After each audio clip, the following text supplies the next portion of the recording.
हुई।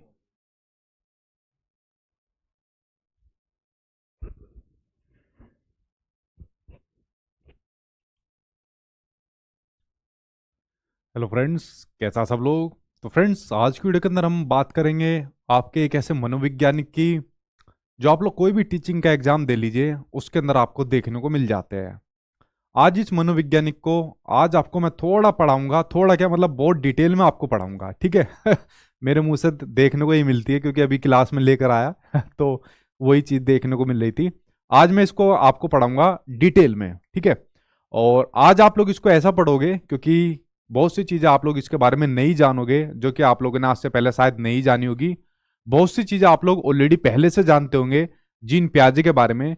तो जितनी भी चीजें आपके जीन प्याजे से संबंधित होनी चाहिए आज आप लोग इस वीडियो के अंदर जान पाओगे। और आगे के भविष्य के एग्जाम के लिए भी, जो आपके एग्जाम होने वाले हैं, जो आप लोग दूसरे मल्टीपल एग्जाम देने भी चाहते हो, तो उसके लिए भी आपका ये चैप्टर बड़ा इंपॉर्टेंट होने वाला है। तो चलिए शुरुआत कर लेते हैं आपके जीन प्याजे के संज्ञानात्मक विकास के बारे में। इस चैप्टर की आपकी शुरुआत कर लेते हैं, ठीक है जी। गुड इवनिंग सभी को, गुड इवनिंग। मैं ठीक हूँ, आई होप आप लोग सब ठीक होंगे।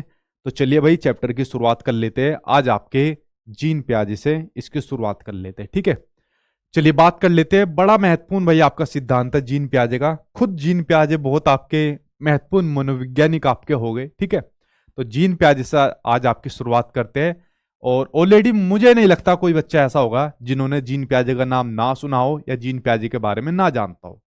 आज आप लोग देखना कि कौन सी नई बातें आज आपको जानने को मिली है, उनके बारे में जरा आप लोग जानना, ठीक है। देखिए पहले तो जान लीजिए कि यही से कई बार क्वेश्चन देखने को मिल जाता है कि जो जीन प्याजे थे उन्होंने दिया था आपका संज्ञानात्मक विकास का सिद्धांत, यानी कि कॉग्निटिव डेवलपमेंट थ्योरी। क्या होती है, क्या इन्होंने इसके अंदर बातें बताई थी, फलाना फलाना, वो सब बड़ी आज डिटेल के अंदर हम लोग पढ़ने वाले हैं, ठीक है। तो पहले तो आप लोग जान लीजिए कि जीन प्याजे ने दिया था आपका संज्ञानात्मक विकास का सिद्धांत, यानी कि कॉग्निटिव डेवलपमेंट थ्योरी। ठीक, तो जीन प्याजे ये रहे आपके जीन प्याजे। स्विस मनोवैज्ञानिक थे, यानी कि आपके स्विट्जरलैंड के आपके मनोवैज्ञानिक थे, अगर मैं बात करूं आपके जीन प्याजे की, ठीक है। और इनके बारे में थोड़ा सा भी इनके सिद्धांत के बारे में बात कर लेते हैं आपके जीन प्याजे के बारे में, ठीक। चलिए आई होप आप लोग सभी आ गए। अब वीडियो की शुरुआत कर लेते हैं जीन प्याजे के बारे में। बहुत अपने आप में ही बड़े टैलेंटेड रहे मनोवैज्ञानिक रहे। अगर मैं इनकी बात करूं तो लगभग आपके 1896 में इनका जन्म हुआ था, ठीक है। और एग्जैक्ट डेट की बात करें तो भाई अगस्त में कोई एक डेट है, एग्जैक्ट डेट तो अभी मुझको नहीं ध्यान है, लेकिन इतना डिटेल में आपके एग्जाम में नहीं आता है। अगस्त में कोई एक डेट थी, 1896 में इनका डेट ऑफ बर्थ हुआ था। अब बात करते हैं जो इन्होंने संज्ञानात्मक विकास का सिद्धांत दिया था, ये बेसिकली क्या होता है और इसके अंदर इन्होंने कौन कौन सी बात बताई थी, किस प्रकार से इन्होंने इस सिद्धांत के अंदर अवस्थाएं दी थी, उनके अंदर डिटेल में आपको पढ़ना है। आप लोगों ने कभी यह पढ़ा है कि जो इन्होंने 4 अवस्थाएं बताई थी उन अवस्थाओं के अंदर भी उप अवस्थाएं है? ये कभी आप लोगों ने पढ़ी है? नहीं पढ़ी होगी तो आज आप लोग पढ़ना। किस प्रकार से आलोचनाएं हुई थी वो सब हम लोग पढ़ने वाले हैं आज की वीडियो के अंदर, ठीक। देखिए अब पहले जरा इसके ऊपर नजर डाल लेते हैं। जीन प्याजे साहब ने जो आपका ये सिद्धांत दिया था संज्ञानात्मक विकास का सिद्धांत, ठीक है, जरा इसके बारे में जान लेते हैं। ये आखिरकार होता क्या है? संज्ञानात्मक विकास का सिद्धांत, ठीक है। संज्ञानात्मक विकास का सिद्धांत यानी कि आपका कोग्निटिव डेवलपमेंट थ्योरी, ठीक। Cognitive development theory. अब देखिए आप लोगों को मैंने बताया हुआ इससे पहले वीडियो के अंदर रचनावाद के अंदर चीजें बताई थी, कंस्ट्रक्टिविज्म के अंदर चीजें बताई थी कि जिसमें बच्चा जो होता है अपने ज्ञान की रचना खुद से करता है, एक्टिव होकर अपने ज्ञान की रचना करता है। वरना व्यवहारवादियों ने क्या बताया था? व्यवहारवादियों ने बताया था कि बच्चा जो होता है एक ब्लैंक पेपर के समान होता है। जो टीचर होता है वो एक्टिव होकर अपना ज्ञान उस ब्लैंक पेपर के अंदर डालता जाता है, उस खाली बर्तन के अंदर डालता जाता है, और वो खाली बर्तन जो होता है मतलब भरता जाता है। लेकिन जो आपके जीन पे आ जाए या और जो मनोवैज्ञानिक आए, जो एक एक करके मैं आपको बताऊंगा, इन्होंने इस थ्योरी को नेग्लेक्ट कर दिया कि जी नहीं, बच्चा जो होता है एक्टिव होकर अपने ज्ञान की रचना खुद से करता है, ठीक है। तो ये बात आपके एक आपके मनोवैज्ञानिक हुए जिसमें से आपके जीन पियाजे भी हुए। इन्होंने कहा कि जो बच्चा होता है, बच्चा यूज करता है अपनी, जो अपना यूज करता है, जैसे अगर इन्होंने कही संज्ञानात्मक विकास के अंदर, पेन ले लेता हूं भाई दूसरा, तो बच्चा यूज करता है इसके अंदर अपना मेंटल प्रोसेस का, बच्चा यूज करता है इसके अंदर आपका मेंटल प्रोसेस यानी कि मानसिक प्रक्रियाओं का, मानसिक प्रक्रियाओं का यूज करके बच्चा क्या काम करता है, मानसिक प्रक्रियाओं का यूज करके बच्चा इसके अंदर जो सूचनाएं रहती है, जो इंफॉर्मेशन रहती है, ठीक है, जो इंफॉर्मेशन रहती है, जो सूचनाएं रहती है, उनको कलेक्ट करता है, उनको एकत्रित करता है, एकत्रित करने के बाद फिर उनको मैनिपुलेट करता है। और ये सभी चीजें कहां पर मैनिपुलेट करता है बच्चा, वो सभी करता है अपने माइंड के अंदर। किसके अंदर करता है, अपने माइंड यानी कि मस्तिष्क के अंदर बच्चा करता है, उनको मैनिपुलेट करता है, फिर उनको रिप्रेजेंटेशन करता है, उनको पुनः प्रस्तुतिकरण करता है। उसके माइंड के अंदर कोई चीज आई, बच्चा है, मान लीजिए आप बच्चे हो, आपके माइंड के अंदर कोई चीज आई पेपर से संबंधित, आपने उसको कलेक्ट करा, उसको मैनिपुलेट करा कि भाई ये पेपर है, इसको ऐसा पास करेंगे, वैसे करेंगे, ये पढ़ेंगे, वहां से पढ़ेंगे, ऐसे करेंगे। फिर आपने उसको पुनः प्रस्तुतिकरण करा अपने यार दोस्तों के सामने या अपने टीचर के सामने आपने बताया, ठीक है, तो आपने उसको क्या काम करा, रिप्रेजेंट आप लोगों ने उसको करा, ठीक। तो ये सब किसके अंदर हो रहा है, ये आपके कॉग्निशन के थ्रू हो रहा है। ये जो आपका माइंड है, ये माइंड की फोटो बननी है, इसके कॉग्निशन के थ्रू आप लोग कर रहे हो। क्या यहां पर आप लोग पैसिव हो, निष्क्रिय हो? जी नहीं। यहां पर आप लोग बच्चे कैसे हो गए, यहां पर बच्चे हो गए आपके एक्टिव। एक्टिव होकर ये आप क्या काम कर रहे हो, मेंटल प्रोसेस का यूज कर रहे हो, मानसिक संक्रियाओं का यहां पर आप लोग यूज कर रहे हो। इसके थ्रू आप लोग क्या काम कर रहे हो, इसके थ्रू आप लोग कर रहे हो यहां पर समस्या समाधान कर रहे हो। क्या कर रहे हो यहां पर आप लोग कर रहे हो समस्या समाधान, यानी प्रॉब्लम का सॉल्यूशन यहां पर निकाल रहे हो। यार पेपर है, पेपर को ऐसे पास करेंगे, वैसे पास करेंगे, ये पढ़ेंगे, वहां पढ़ेंगे, वहां से पढ़ेंगे। यहां पर समस्या समाधान कर रहे हो। यहां पर आप लोग कर रहे हो चिंतन। क्या कर रहे हो यहां पर आप लोग कर रहे हो चिंतन, और साथ में यहां पर आप लोग कर रहे हो तर्क कर रहे हो, ठीक है। ये सभी किस चीज के अंदर कर रहे हो, ये सभी आप लोग अपने माइंड के अंदर कर रहे हो। किसके अंदर कर रहे हो, ये सभी आप लोग अपने माइंड के अंदर, ये सभी आपका प्रोसेस चल रहा है जो आपके कॉग्निशन के थ्रू होता है। कॉग्निशन बेसिकली मतलब क्या, किसी चीज को जानना, इंफॉर्मेशन को कलेक्ट करना और फिर उसका मैनिपुलेशन करके फिर उसका रिप्रेजेंटेशन करना। बेसिकली यही आपका हो जाता है संज्ञानात्मक विकास का आपका मीनिंग आपको देखने को मिल जाता है, जिसके बारे में आपके पियाजी साहब ने ये वाली बात कही थी, ठीक है। आप लोग समझ गए। तो आप लोगों ने एक बात यहां पर नोटिस करी, आप लोगों ने यहां पर नोटिस करी कि यहां पर क्या चीज देखने को मिलती है, यहां पर चीज देखने को मिलती है कि यहां पर बच्चा क्या रहता है, यहां पर बच्चा है एक्टिव। यहां पर बच्चा क्या है, यहां पर बच्चा देखने को मिल जाता है एक्टिव। यहां पर व्यवहारवादियों के अकॉर्डिंग ये नहीं है कि बच्चे को कोई चीज हम रोट लर्निंग करा रहे हैं, उनको कोई चीज बता रहे हैं और वो बच्चा फिर अपने ज्ञान को कंस्ट्रक्ट करता जा रहा है। जी नहीं, बच्चा अपने खुद ज्ञान का निर्माण करता जा रहा है, खुद अपनी नॉलेज को कंस्ट्रक्ट यहां पर करता जा रहा है, ठीक है। अब देखिए संज्ञानात्मक विकास आप लोग समझ गए, ठीक है। और आप लोग भी बेसिकली अभी क्या काम कर रहे हो, अपने माइंड के अंदर ये सब चीज प्रोसेस कर रहे हो। तभी तो रचनावाद अभी तक आपका चल रहा है, कंस्ट्रक्टिविज्म अभी तक तो तभी तो आपका अभी तक चल रहा है।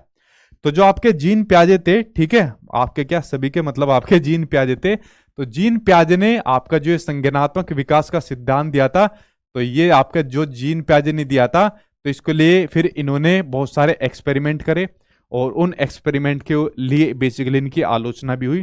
डिटेल में पढ़ेंगे, तसल्ली से पढ़ेंगे, क्योंकि ये नहीं है कि मतलब आज कोई वो लिमिटेशन है। और ये एक आलोचना ये भी थी, बेसिकली इनके 3 बच्चे थे, जान लीजिए आप लोग इनके 3 बच्चों के बारे में भी। इनके 3 बच्चे थे, 2 तो इनकी लड़कियां थी और 1 इनके लड़के थे। और कैसे कैसे इन्होंने जो एक्सपेरिमेंट करे थे, जो आप लोग ये कंसेप्ट पढ़ते हो ना, स्कीम स्कीमा और जो आप पलटा भी पढ़ते हो, ये सब इन्होंने अपने बच्चों, कुछ बच्चों पर एक्सपेरिमेंट कर करके निकाले थे, ठीक है। तो इनके बारे में हम लोग एक एक करके पढ़ेंगे, ठीक है। तो ये कुछ थोड़ी बातें मैंने आपको बताई, ठीक। लोरेंट, बच्चे का अगर नाम लिखना चाहते हो लोरेंट, इतनी बात नहीं पूछता है यार एग्जाम के अंदर, इतना डिटेल में कहां तक जा रहे हो, ठीक है। तो ये सब चीजें आपके लोरेंस कोलबर्ग के बारे में मैंने थोड़ा आपको इनका बेसिक ज्ञान आपको अभी तक दिया है, ठीक। आप लोग समझ गए। तो यहां तक आपकी चीजें क्लियर हुई। अब देखिए, अब बात करते हैं, आगे बढ़ते हैं थोड़ा सा, अब कुछ और नजर डालते हैं। अब देखिए यहां पर लिखा हुआ है कि बच्चे जीन पियाजे के अकॉर्डिंग जो बच्चे होते हैं वो सक्रिय ज्ञान निर्माता होते हैं, यानी कैसे होते हैं, एक्टिव लर्नर होते हैं। जो बात मैंने अभी आपको बताई, एक्टिव लर्नर होते हैं। क्योंकि कैसे है, रचनावादी हो गए आपके, ठीक है। और रचनावादी किसकी बात करते हैं कि बच्चे एक्टिव होकर अपने ज्ञान की रचना खुद करते हैं, ठीक है। ये बात मैंने आपको लास्ट वीडियो में भी बताई थी, ठीक। तथा नन्हे वैज्ञानिक होते हैं, इन्होंने बच्चों को नन्हा वैज्ञानिक माना, जो संसार के बारे में अपने सिद्धांतों की रचना करते रहते हैं। यानी अभी आप लोग जब इनकी स्टेज के बारे में पढ़ोगे तो आप लोग जानोगे कि पर्टिकुलर हर स्टेज के अंदर कैसे बच्चा अपने ज्ञान की रचना करता रहता है। देखिए एक चीज आपको और बता दूं, जब इनकी बात हो रही है, जैसे जीन पियाजे ने जो आपकी अभी स्टेज आने वाली है, ठीक है, जैसे इन्होंने कहा अपने ज्ञान की बच्चा खुद से रचना करता है। तो जब बच्चा अपने ज्ञान की खुद से रचना करता जाता है, यानी कि बात हो रही है यहां पर विकास की बात हो रही है। किसकी बात हो रही है, यहां पर बेसिकली विकास की बात हो रही है। तो जीन पियाजे ने कहा कि जो विकास होता है वो आपका निरंतर चलने वाला प्रोसेस होता है, ठीक है। यानी विकास आपका कैसा होता है, वो आपका निरंतर ना चलने वाला प्रोसेस होता है, ठीक है। अब क्या इस बात से सहमत हो या नहीं सहमत हो, निरंतर ना चलने वाला प्रोसेस होता है। क्या आप इस बात से सहमत हो या ना सहमत हो, ठीक है, जरा कमेंट बॉक्स में मुझे बताइए। देखिए आप लोग को मैंने बताया हुआ है कि विकास कैसा प्रोसेस होता है, जब बच्चा मां के पेट में रहता है तब से लेके और मृत्यु तक विकास चलता रहता है। ये बात मैं आपको बता चुका हूं, ठीक है। यानी विकास कभी ना रुकने वाली प्रक्रिया होती है, हमेशा विकास चलता रहता है।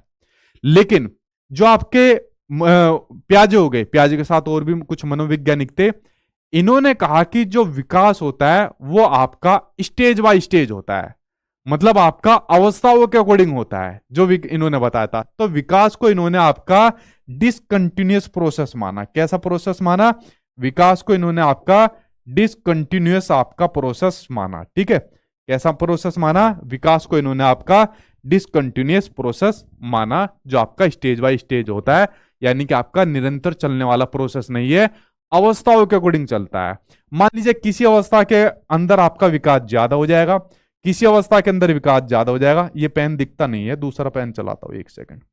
मान लीजिए किसी अवस्था के अंदर आपका विकास ज्यादा हो जाएगा, ठीक है, किसी अवस्था के अंदर विकास ज्यादा हो जाएगा, किसी अवस्था के अंदर विकास कम हो जाएगा, किसी के अंदर फिर ज्यादा हो जाएगा, किसी के अंदर और ज्यादा हो जाएगा, किसी के अंदर कम हो जाएगा। तो यानी विकास को इन्होंने कंटिन्यूस चलने वाले की जगह आपका स्टेज बाय स्टेज अवस्थाओं के अकॉर्डिंग चलने वाला प्रोसेस एक माना है, ठीक है। जैसे आपके एरिक्सन भी हो गए, उन्होंने पर्टिकुलर इसी प्रकार की आपकी स्टेज दी हुई थी, ठीक है। तो इन्होंने एक ये कंसेप्ट यहां पर बताया। अब देखिए, अब ये एक डिबेट थी जो मैं आपको बता चुका हूं कि एक बेसिकली जो डिबेट हुई थी कंटिन्यूस वर्सेस डिसकंटिन्यूस की, यानी कि निरंतर, ये दोबारा पेन यार ये आ गया, दोबारा क्यों आ रहा है, यानी कि जो डिबेट हुई थी निरंतर वर्सेस अनिरंतर की, ठीक है, कंटिन्यूस वर्सेस अकंटिन्यूस की। तो इस डिबेट का सॉल्यूशन आपको पता ही है कि कौन जीता है इसमें, विकास इसमें निरंतर वाला जीत चुका है कि विकास आपका कंटिन्यूस चलने वाला प्रोसेस है, ठीक है। अब वापस पियाजे पर आ जाते हैं, वरना डेवलपमेंट आपका चल जाएगा। अब देखिए पियाजे ने कहा कि बच्चों का जो विकास होता है वो वातावरण के साथ अंतर क्रिया करके होता है, यानी एनवायरनमेंट के साथ इंटरेक्ट करके होता है। और साथ में ही इन्होंने खेलों के महत्व को भी बड़ा इंपॉर्टेंट माना। किसको माना, खेलों के महत्व को भी बड़ा महत्वपूर्ण माना, कि जो खेल होते हैं वो भी बड़ा महत्वपूर्ण योगदान निभाते हैं बच्चे के डेवलपमेंट के अंदर, ठीक है। ये बात इन्होंने कही। इन्होंने कहा कि बच्चों की जो थिंकिंग होती है, थिंकिंग के मामले में देखिए इन्होंने कहा, क्या कहा, जरा उसके ऊपर नजर डालिए। थिंकिंग यहां पर लिख रहा है भाई, कहीं पर थिंकिंग वो लिख रहा थिंकिंग।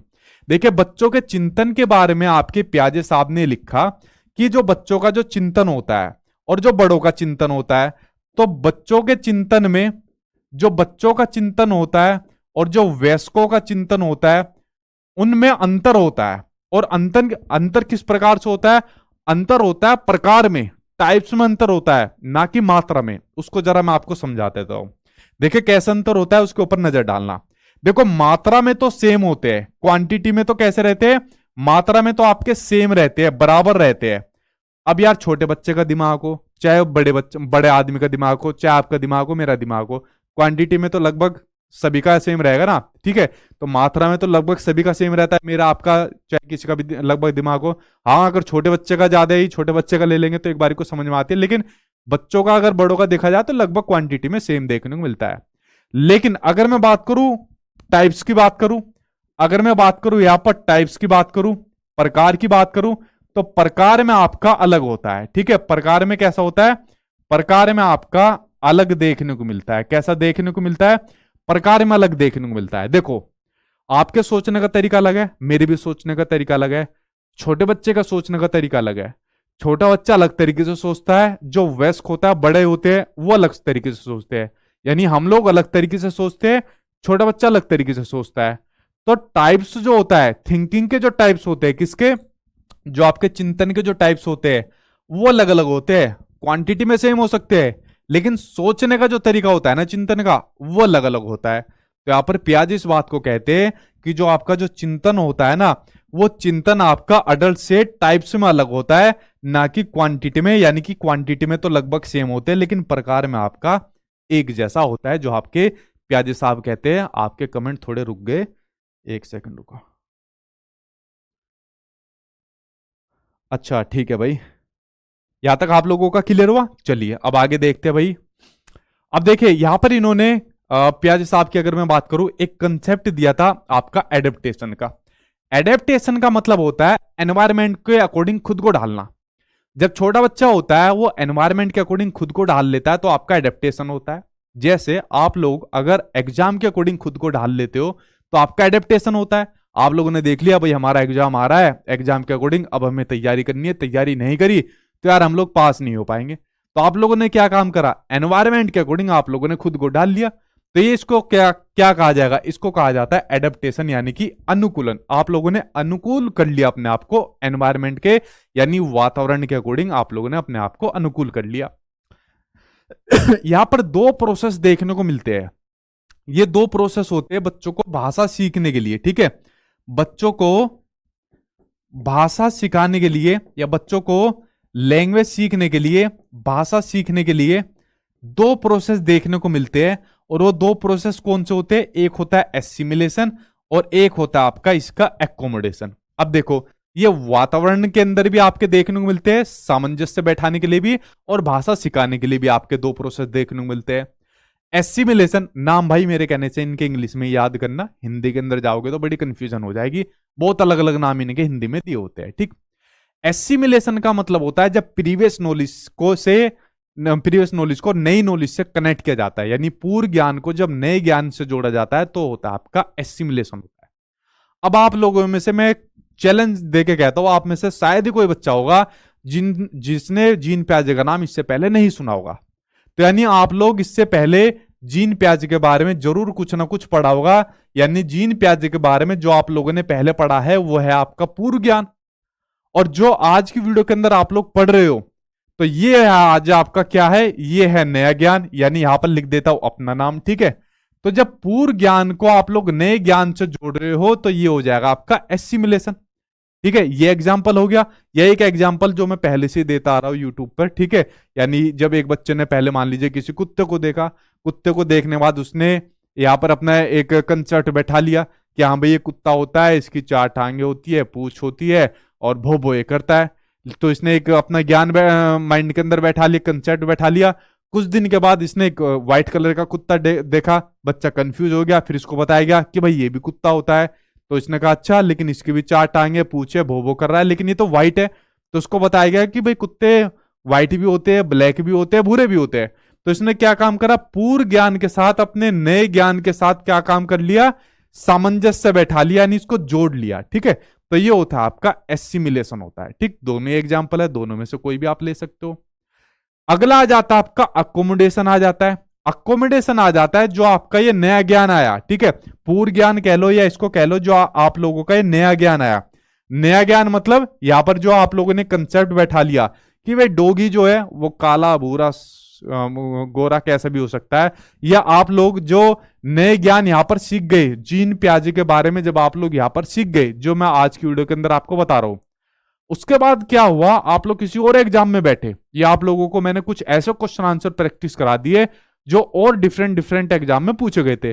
तो जब नए ज्ञान में मैंने परिवर्तन आपको करवा दिया, यानी उसका मॉडिफिकेशन करा दिया, कुछ और नए क्वेश्चन आपको देखने को मिले, तो इसको कहा जाता है आपका अकोमोडेशन, इसको कहा जाता है। ठीक है, तो आप लोगों ने देखा यार सर इसमें तो कुछ और नए क्वेश्चन आ गए, तो यही तो आप लोगों ने क्या काम करा, जो आपने और नया ज्ञान अर्जित करा था उसको भी मॉडिफाई आप लोगों ने कर लिया। यानी कह सकते हो, जब आप लोगों को, एक और दूसरा एग्जांपल आपको देता हूं, जब आप लोगों को डोगी का कॉन्सेप्ट पता चल गया कि भाई डोगी है, चार टांगे है, पूंछ है, भोभो करता है, काला भूरा कैसे भी हो सकता है, लेकिन कुछ दिनों के बाद आपको एक कैट मिल गई, तो आप लोगों ने कहा कि ये भी कुत्ता है, बच्चे ने, तो बच्चों को बताएगा कि बेटा कुत्ता नहीं है, ये आपकी कैट है, बिल्ली है।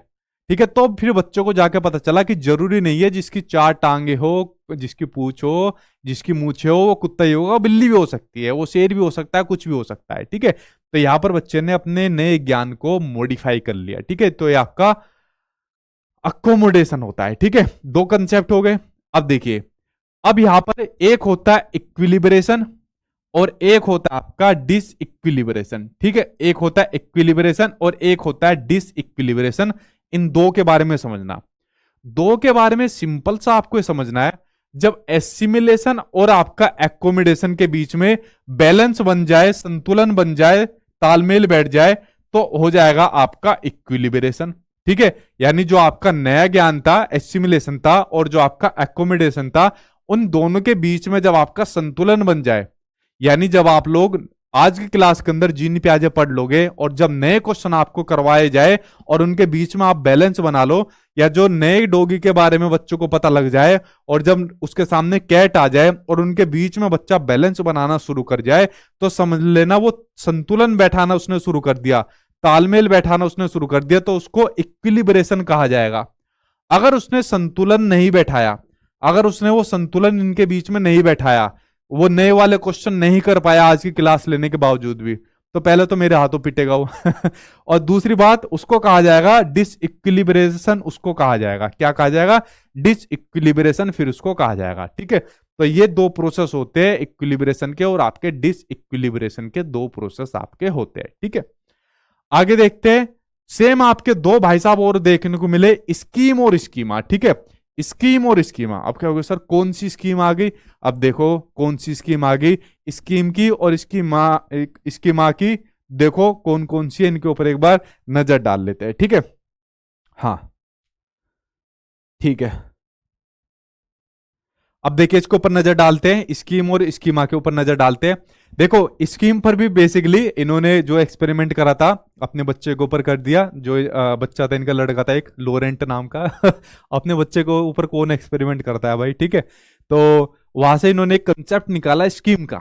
ठीक है, और बहुत बड़ी मतलब पीछे की हिस्ट्री है, उसके बारे में आपको जानकर नहीं करना, बस आपको समझना है कि स्कीम बेसिकली क्या होता है। स्कीम होता है आपका ऑर्गेनाइज बिहेवियर पैटर्न, एक ऐसा पैटर्न जो आपका ऑर्गेनाइज तरीके से बच्चा उसको करता जाता है।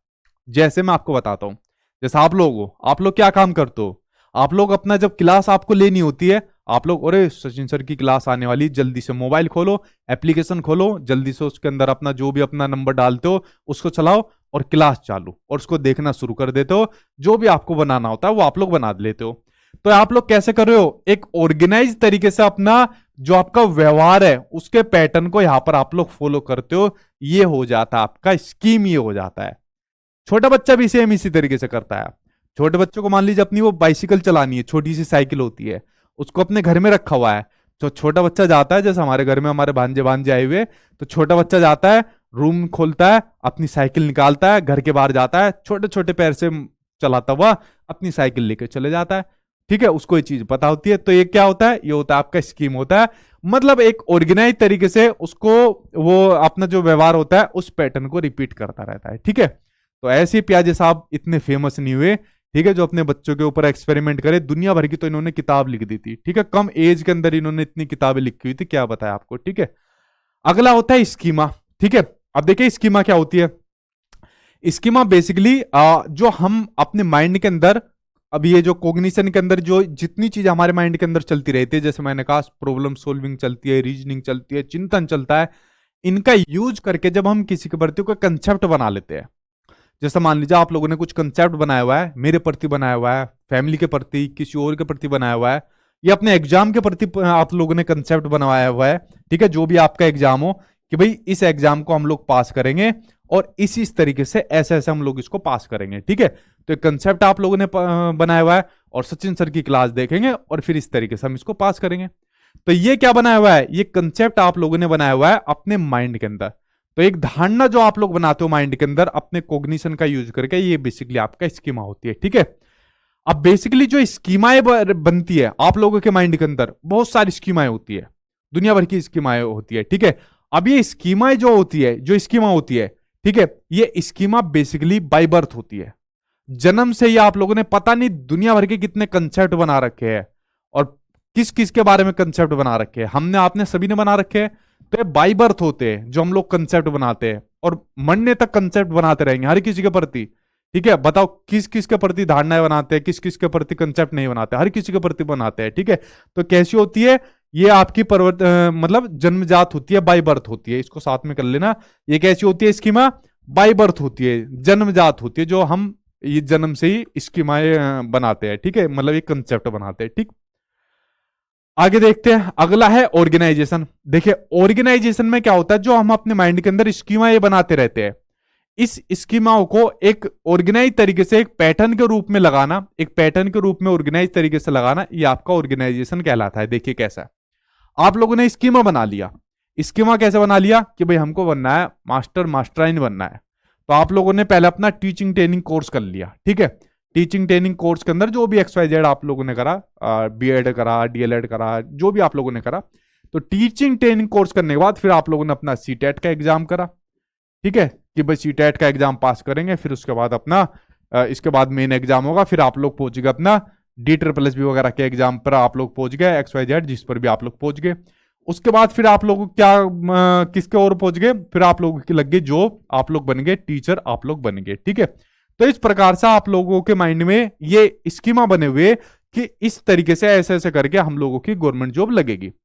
तो ये जो स्कीमा आप लोगों के माइंड के अंदर बने हुए, इसको आप लोगों ने एक पैटर्न के थ्रू लगा लिया। कैसे लगा लिया, इसको रीअरेंज कर लिया।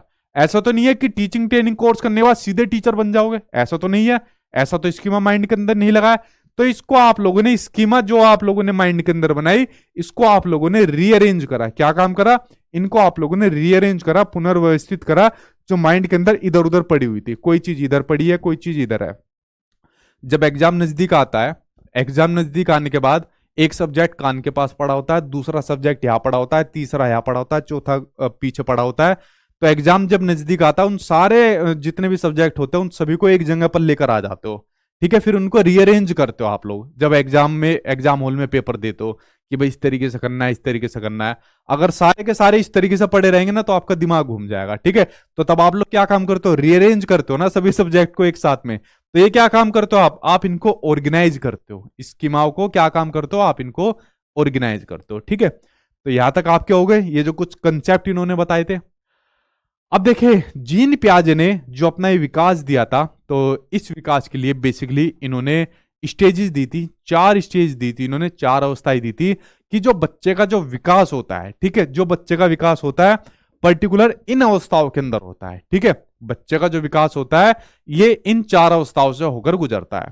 पहला विवाद तो आपका इसी पर हो गया था कि इन्होंने इन 4 अवस्थाओं को, अगर मैं बात करूं, ये जो इन्होंने 4 अवस्थाएं दी थी, कहां पर लिखा हुआ है, ये जो इन्होंने 4 अवस्थाएं दी हुई थी, इन्होंने इनको बता दिया था कि इनके अंदर चेंज नहीं हो सकता। क्या नहीं हो सकता, चेंज नहीं हो सकता, चेंज नहीं हो सकता इन अवस्थाओं के अंदर, ठीक है। यानी कि इनको इन्होंने बता दिया था अपरिवर्तनशील। क्या बता दिया, अपरिवर्तनशील बता दिया इन अवस्थाओं को, ठीक है। लेकिन इन अवस्थाओं के अंदर चेंज किया जा सकता है, और कैसे किया जा सकता है वो मैं अभी आपको बताऊंगा कि क्यों इनकी आलोचना की गई थी, और वो सही आलोचना की गई थी, ठीक है। तो एक आलोचना ये इनकी हुई थी, इनके जो सिद्धांत की जो आलोचना देखने को मिली थी, ठीक है। ये बात आप लोग समझ गए। अब देखिए जीन पियाजे ने जो आपकी पहली स्टेज दी थी कि जो बच्चे का विकास होता है वो आपका पर्टिकुलर स्टेज वाइज स्टेज होता है, जो मैंने आपको शुरुआत के अंदर ही बताया था कि जो इन्होंने विकास के बारे में कही कि जो विकास होता है वो आपका हर स्टेज के अकॉर्डिंग होता है, ठीक है। कैसे होता है, हर स्टेज के अकॉर्डिंग बच्चे का यहां पर विकास होता है, ठीक। ये बात आप लोग समझिए। तो इन्होंने यही कहा कि जो स्टेज 1 होती है, स्टेज 1 के अंदर जिसको कहा जाता है सेंसरी मोटर स्टेज, अगेन मैं इस बात को कह रहा हूं, इनके नाम भाई इंग्लिश में याद करना, हिंदी के अंदर कंफ्यूज हो जाओगे। संवेदीगामक अवस्था, संवेदी जनक अवस्था, इंद्रिय गामक अवस्था, इंद्रिय जनित अवस्था, पता नहीं क्या क्या अवस्था है। इंग्लिश में याद करना सेंसरी मोटर स्टेज, बस खत्म, उसके अलावा कुछ नहीं। यहां पर बच्चे की जो उम्र है वो है जन्म से लेकर 2 साल तक की जो अवस्था होती है, ये बच्चे की स्टेज होती है। अब जब बच्चा यहां पर 2 साल का होता है तो इस स्टेज के अंदर जो बच्चा यहां पर चीजें उसका डेवलपमेंट होता है, यहां पर जो बच्चा चीजें सीखता है, तो यहां पर बेसिकली इन्होंने क्या कहा कि बच्चे का यहां पर पहले डेवलपमेंट होता है, फिर वो यहां पर चीजें सीखता है। ठीक है, तो आप ये देखिए, इसमें बच्चा जो बेसिकली चीजें सीखता है वो सीखता है अपना सेंसरी ऑर्गन्स के थ्रू, यानी कि ज्ञानेंद्रियों के थ्रू। कैसे सीखता है? अपने ज्ञानेंद्रियों के थ्रू, यानी जो उसके सेंसरी ऑर्गन होते हैं, ठीक है, उनके थ्रू यहां पर बेसिकली सीखता है। सेंसरी ऑर्गन आंख, नाक, कान, जीभ और स्किन। कैसे सीखता है? देखकर सीखता है। कैसे सीखता है? देखकर सीखता है। सुनकर सीखता है। कैसे? सुनकर सीखता है, सूंघकर सीखता है, उसके अलावा चखकर सीखता है, उसके अलावा टच करके यानी महसूस कर कर या छू कर, लिख लीजिए छूकर।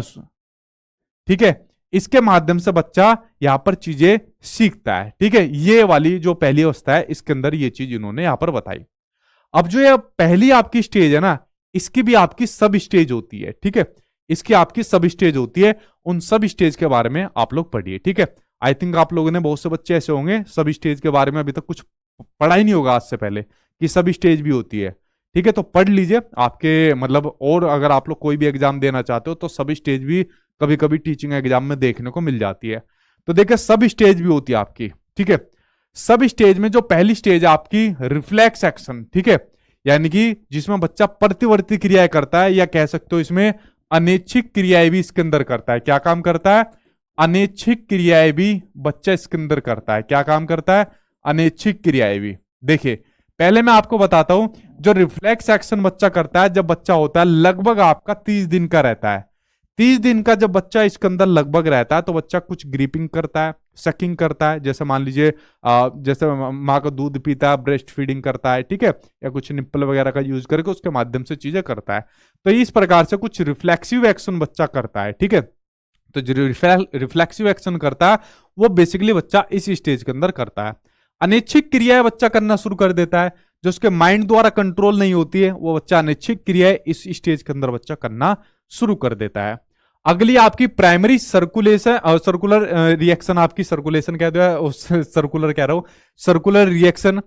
इसमें बेसिकली जो यहाँ पर आपकी रिफ्लेक्सिव एक्शन है, जो यहाँ पर बच्चा जैसे ग्रीपिंग कर रहा है या जैसे मान लीजिए वो सकिंग वगैरह कर रहा है, तो यहाँ पर जो उनका सर्कुलेशन बच्चा यहाँ पर ज्यादा लेवल पर करना शुरू कर देता है। ठीक है, जैसा मान लीजिए छोटा बच्चा होता है ना, वो अंगूठा चूसता है, तो अंगूठा जो ज्यादा लेवल पर उसको चूसना शुरू कर देता है। ठीक है, तो इस प्रकार से उसको प्राइमरी लेवल पर उसको सर्कुलेट करना बच्चा यहाँ पर स्टार्ट कर देता है, जो लगभग 4 महीने का जो बच्चा होता है। ठीक है, तो ये जैसे सकिंग वगैरह के अंदर आ जाती है, अंगूठा चूसना वगैरह भी आपने देखा होगा घर के अंदर छोटे बच्चे ऐसे करते हैं। ठीक है, अगर अगली बात करें सेकेंडरी सर्कुलर रिएक्शन के अंदर, सेकेंडरी सर्कुलर रिएक्शन के अंदर जो आपकी रिफ्लेक्सिव एक्शन जो आपकी रहते हैं, प्रतिवर्ती क्रिया रहती है, जो ही आपकी क्रिया रहती है, इनको बच्चा यहाँ पर थोड़ा मॉडिफाई कर लेता है। अब यहाँ पर जैसे बच्चा मान लीजिए कुछ सकिंग वगैरह भी कर रहा है, तो यहाँ पर बेसिकली अंगूठा नहीं चूसेगा। ठीक है, मान लीजिए दूध भी पी रहा है, तो दूध पीने के लिए वो उसका चम्मच वगैरह का भी यूज कर लेता है, थोड़ा बहुत गिलास का भी बच्चा यूज कर लेता है, तो अपने थोड़ा सा इनको ऑर्गन को मॉडिफाई कर लेता है यहाँ पर बच्चा। ठीक है, अगली बात करें आपकी कोऑर्डिनेशन ऑफ रिएक्शन की बात करें, कोऑर्डिनेशन ऑफ रिएक्शन के अंदर बेसिकली यहां पर आ जाता है आपका गोल डायरेक्टेड बिहेवियर। क्या आ जाता है? गोल डायरेक्टेड बिहेवियर, यानी कि लक्ष्य निर्देशित व्यवहार। क्या आ जाता है? लक्ष्य निर्देशित व्यवहार यहां पर आपको देखने को मिल जाता है। देखिए लक्ष्य निर्देशित व्यवहार कैसे देखने को मिल जाता है, इसके ऊपर नजर डालिए। लक्ष्य निर्देशित व्यवहार देखने को मिल जाता है। आप लोगों ने एक बात नोटिस करी है, जैसे मान लीजिए बच्चे का कोई खिलौना है, ठीक है, फॉर एग्जाम्पल बच्चे का खिलौना है, बेड के सिराने पर रखा है बच्चे का खिलौना, तो बच्चे का खिलौना बेड के सिराने पर रखा है, तो बच्चा सिराने पर नहीं जाएगा उस खिलौने को लेने के लिए। बच्चा जो चादर रहेगी बेड के ऊपर, उस चादर को खींचना शुरू कर देता है और अपने खिलौने को ले लेगा कि यार मैं सिराने पर क्यों जाऊं, मैं चादर को खींच लेता हूं। तो यहां पर उसका जो गोल रहेगा, जो उसका गोल रहता है, मतलब वो खिलौना, उसके प्रति व्यवहार करना शुरू कर देता है, यानी उसको चादर को खींचना शुरू कर देता है। ठीक है, तो इस प्रकार की क्रियाएं बच्चे यहां पर शुरू कर देता है, जो आपका कोऑर्डिनेशन करना शुरू कर देता है, संबंध बनाकर बच्चा यहां पर शुरू कर देता है। ठीक है, अगला है टेटरी सर्कुलर रिएक्शन। इसके अंदर बच्चा क्या काम करता है? अब जो बच्चा यहां पर देखे इस स्टेज के अंदर है, बच्चा गलती भी करता है। ठीक है, यानी बच्चा ट्रायल एंड एरर भी करता है। ठीक है, यानी यहां पर जो बच्चा आपका गलतियां करता है, यहां पर जो बच्चा गलतियां करता है और उन गलतियों के माध्यम से फिर वो धीरे धीरे करके सीखता है। मान लीजिए बच्चे ने यहां पर कोई गलती करी, ठीक है, मान लीजिए बच्चा कोई यहां पर चीजें सीख रहा है, बच्चा यहां से खुद से कुछ खाना बनाना, अपने आप खाना खाना सीख रहा है और गलती से उससे खाना खाते टाइम कपड़ों पर गिर गया, तो नेक्स्ट टाइम से वो इस तरीके से खाना खाएगा ताकि कपड़ों के ऊपर ना गिरे, क्योंकि घर वाले ने बताया कि बेटा कपड़ों पर नहीं गिरना चाहिए, गंदी बात होती है। साइकिल चला रहा है, ठीक है, जो घर के अंदर वो नॉर्मल साइकिल रहती है, छोटी वाली साइकिल, बड़ी वाली की बात नहीं कर रहा, उससे बच्चा गिर गया, तो अगली बार में बच्चा कोशिश करेगा कि जो मतलब बैलेंस बनाने वाली साइकिल होती है, छोटे बच्चों के लिए होती है, उसको थोड़ा सा इस तरीके से चलाए कि उससे दोबारा ना गिरे, या खुद चलकर संभलने की कोशिश करे। इस स्टेज के अंदर बच्चा करता है। ठीक है, साइकिल तो मैंने बड़ा एग्जांपल ले दिया छोटे बच्चों के लिए।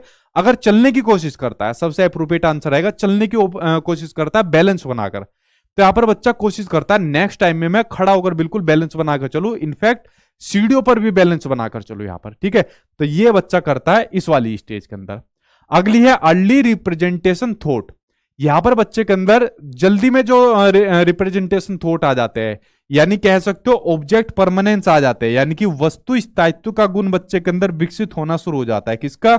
वस्तु स्थायित्व का गुण बच्चे के अंदर विकसित होना शुरू हो जाता है। ठीक है, वस्तु स्थायित्व का गुण बच्चे के अंदर विकसित होना शुरू हो जाता है। मतलब बच्चा किसी चीज के प्रति, ठीक है, अपने सेंसरी ऑर्गन के थ्रू उसको बिना उसकी एब्सेंस में भी उसको ढूंढ लेता है। ये आपका ऑब्जेक्ट परमानेंस होता है। आप लोग कभी एक चीज नोटिस करना, जैसे मान लीजिए कोई की है, कोई घड़ी हो गई, चाबी हो गई, पेन हो गया, या सबसे बढ़िया एग्जांपल है मोबाइल फोन। मोबाइल फोन को छुपा दो, अरे मेरा ही मोबाइल फोन चला जाता है मोबाइल फोन को छुपा दो आप बच्चों के सामने, क्योंकि हमारे घर के अंदर सबसे ज्यादा बच्चे जो एक्टिव रहते हैं ना, वो मोबाइल फोन के ऊपर रहते हैं। मोबाइल फोन को छुपा दो बच्चों के सामने, बच्चा ढूंढ लेगा मोबाइल फोन को। बच्चे का जो खिलौना है उसको छुपा दो बच्चों के सामने, उससे ढूंढ लेगा बच्चा। पता है किससे ढूंढ लेता है? जो उसके सेंसरी ऑर्गन होते हैं, यही आंख, नाक, कान, जीभ, स्किन, इनके माध्यम से ढूंढ लेता है, क्योंकि बच्चे में अर्ली रिप्रेजेंटेशन आ जाता है। यानी जो चीजें रहती है ना, उनके प्रति एक मानसिक जो रिप्रेजेंटेशन होता है, एक छवि बननी शुरू हो जाती है, वो यहां पर शुरू हो जाती है, और उनको ढूंढ कर निकाल देता है कि ये रहा मोबाइल फोन, ये रहा मेरा खिलौना, उसको ढूंढ लेता है। ठीक है, आप एक बार को भूल जाओगे, बच्चा नहीं भूलेगा। तो जो आपकी फर्स्ट स्टेज है, उसकी ये आपकी सब स्टेज थी जो मैंने आपको बताई। ठीक है, अच्छा बताओ कितने सही सही बताओ कमेंट बॉक्स के अंदर, ये सब स्टेज पहली बार कितने कितने लोगों ने पढ़ी है? जरा ईमानदारी से आप लोग बताइए कितनी सब स्टेज आप लोगों ने पढ़ी हुई है। तब तक मैं थोड़ा सा पानी पी लूं भाई। ठीक है, इसी गिलास के ऊपर मेरा फोन लग गया था। बताओ जल्दी से कितनी आप लोगों ने पढ़ी हुई है। ठीक, और यहां तक कोई दिक्कत हुई तो बताइए जल्दी से।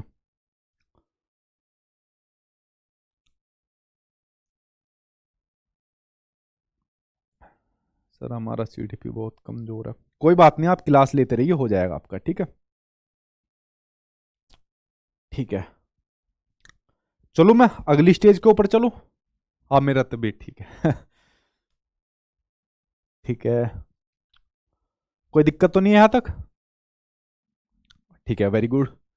मतलब आप लोगों ने फर्स्ट टाइम पढ़ी, बहुत से लोग आ रहे हैं कि सर फर्स्ट टाइम पढ़ी है ना, फर्स्ट ये जो सब स्टेज मैंने बताई चलो कोई बात नहीं। देखो ये थोड़ा सा होता है डिटेल में पढ़ाने का नतीजा, और मतलब और दूसरे भी एग्जाम आप लोग देने लग जाओ तो उसमें भी आपके लिए काम आएगी। ठीक है, तो ये थोड़ा डिटेल में पढ़ाने का एक तरीका हो जाता है। ठीक है, नहीं पढ़े हो ना मतलब ठीक है, अगला देखते हैं। अगली आ जाती है सेकंड स्टेज, आपकी pre operational stage. Pre operational stage के अंदर बच्चा हो जाता है आपका 2 साल से लेकर 7 साल तक का बच्चा हो जाता है। ठीक है, 2 साल से लेकर 7 साल तक का हो जाता है। अब यार देखो, नॉर्मल तो हर कोई कर सकता है कि सेंसरी मोटर स्टेज इतने से इतने साल, प्री ऑपरेशनल इतने से इतने, छोटे मोटे कंसेप्ट है ये तो हो ही जाते हैं। लेकिन जब ये मनोविज्ञान के जो संप्रदाय है, अगर इनको डिटेल में पढ़ा जाए कौन सा संप्रदाय किसकी बात कहता है, फिर इनको डिटेल में पढ़ा जाए और पढ़ाया जाए फिर बच्चों को। और इस संप्रदाय के बारे में किस मनोवैज्ञानिक ने क्या बात की थी, क्या उसके विचार थे, फिर उस मनोवैज्ञानिक को डिटेल में पढ़ा के उसका फिर एक निचोड़ बच्चों को दिया जाए और फिर एग्जाम में वहां से क्वेश्चन टकराया जाए, फिर उसको माना जाता है कि हाँ एक्चुअल में बच्चे के पास वो चीज पहुंची या नहीं पहुंची है। ठीक है, तो फिर लगता है कि हाँ भाई मेहनत मतलब पहुंच पा रही है बच्चों के पास। ठीक है, तो आप लोगों ने खुद ही बताया कि सर हमने तो मतलब अभी तक ये चीज नहीं देखी थी। ठीक है, चलिए अब देखते हैं, पहला ही देखते हैं। देखिए अब यहां पर बच्चा हो गया 2 साल से लेकर 7 साल तक की स्टेज के बीच में। अब इसमें पहला कंसेप्ट यहां पर देखने को मिलता है, इस स्टेज में बच्चा सिंबल्स का यूज करने लग जाता है, यानी प्रतीकों का यूज करने लग जाता है, सिंबल्स का। बच्चे के सामने अगर कोई चीज यहां पर आएगी नहीं ना, तब भी बच्चा उस चीज के बारे में बता देगा। मान लीजिए आप बच्चे के सामने कहोगे बेटा घोड़ा, तो बच्चा घोड़े की इमेज उसके सामने आ जाएगी। जैसे मैं एक एग्जांपल देता हूं, यूट्यूब पर बहुत बड़ा फेमस है मेरा और बच्चे बहुत मजे लेते हैं यूट्यूब वाले। जैसे हम छोटे बच्चे जब रहते थे तो हम लोग क्या काम करते थे, एक बड़ा सा डंडा ले लिया, डंडा लेके पैरों के नीचे फंसाया और 2-3 पीछे बैठा लिया, खुद भी रह गए, चल मेरे घोड़े तुक तुक वाला। वो आपने देखा होगा, बड़ा फेमस डायलॉग एग्जाम्पल है मेरे वाला। तो क्योंकि छोटे बच्चों को भी ये पता है कि ये लकड़ी जो होती है इसको हम घोड़े की तरह यूज कर सकते हैं। आप लोग क्या देखते हो, जो हमारे घर के अंदर जो हमारे बड़े बड़े लोग होते हैं, छोटा बच्चा क्या होता है उनको घोड़ा बना देता है कि दादाजी आप घोड़े बनिए, पापा आप घोड़े बनो, और चाचू आप बनो वो क्या नाम है हाथी आप बनो, हम हाथी की सवारी करेंगे। क्योंकि बच्चे के माइंड के अंदर ये कंसेप्ट फिट है, उसको सिंबल्स की नॉलेज है कि हाथी इस तरीके से रेंग कर चलता है, 4 पैरों के ऊपर रेंग कर चलता है, घोड़ा इस तरीके से रेंग कर चलता है। फिर आवाजें निकलवाते हैं कि हाथी की तरह आवाज निकालो, हाथी की तरह गर्दन हिलाओ, घोड़े की तरह आवाज निकालो। फिर कभी कभी बच्चा रेल बनाना शुरू कर देता है। बच्चे ने भले ही ये सिंबल्स ये चीजें एक बार ही देखी हो, लेकिन उसके माइंड के अंदर ये कंसेप्ट फिट हो जाता है। तो ये जो सिंबल्स का यूज करना बच्चों को आ जाता है, वो बच्चों को 2 साल से लेकर 7 साल तक की स्टेज में बच्चों को आ जाता है। ठीक है, ये बात आप लोग समझ गए। आगे देखिए, ये कंसेप्ट तो आप लोग जानते ही होंगे, ये तो बड़े सदाबहार कंसेप्ट है, आप लोगों ने आई थिंक पहले पढ़े होंगे। अगला कंसेप्ट है आपका एनिमिस्टिक व्यू कह लो, एनिमिज्म कह लो, या जीववाद का कह लो। इसमें क्या होता है, बच्चा सजीव और निर्जीव चीजों के बीच में अंतर नहीं कर पाता, लिविंग और नॉन लिविंग चीजों के बीच में अंतर नहीं कर पाता। वो कैसे नहीं कर पाता? अब वो ऐसे नहीं कर पाता, जैसे मान लीजिए एक गाड़ी चल रही है और गाड़ी चलने के दौरान बच्चा क्या काम कहता है कि देखो हमारे साथ में बादल भी चल रहे हैं, हमारे साथ में सूरज भी चल रहा है। इस तरीके से आप लोगों ने देखा है ना, अरे भाई वो कैसे चल जाएंगे, वो तो निर्जीव है। लेकिन छोटे बच्चों को नहीं पता। छोटा बच्चा चलते चलते एकदम गिर गया और रोना शुरू कर दिया, या फिर चलते चलते गेट के अंदर उसका पैर आ गया, तभी घर वाले आते हैं। ठीक है, और घर वाले आके क्या कहते हैं, अरे मेरे बच्चों को मार दिया। किसने मारा? जमीन ने मारा।